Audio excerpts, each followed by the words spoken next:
मैं पैसा हूँ, मैं नमक की तरह हूँ जो ज़रूरी तो है, लेकिन अगर ज़रूरत से ज़्यादा हो तो ज़िंदगी का स्वाद बिगाड़ देता है।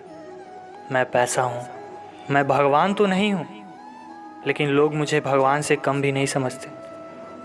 मैं पैसा हूँ, मुझे आप मरने के बाद ऊपर तो लेकर नहीं जा सकते, लेकिन जीते जी मैं आपको बहुत ऊपर तक ले जा सकता हूँ।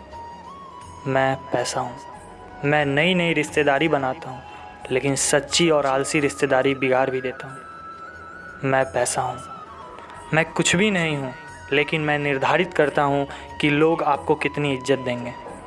मैं पैसा हूँ, मैं बोलता तो नहीं हूँ, लेकिन सबकी बोलती बंद ज़रूर कर देता हूँ। मैं अच्छा भी हूँ, मैं बुरा भी हूँ, यह आप पर निर्भर करता है कि आप मुझे किस तरह इस्तेमाल करते हैं। मैं पैसा हूँ, मैं आपको ज़िंदगी की सारी खुशियाँ तो नहीं दे सकता, लेकिन यह ज़रूरी है कि मैं आपको 99% झगड़े और तकलीफ़ और दुखों से छुटकारा ज़रूर दिलवा सकता हूँ। मैं पैसा हूँ, आपके लिए पैसा मायने रखता है या नहीं, हमें कमेंट में ज़रूर बताएं, और ऐसे ही बेहतरीन वीडियोस रोज़ पाने के लिए हमें सब्सक्राइब करें।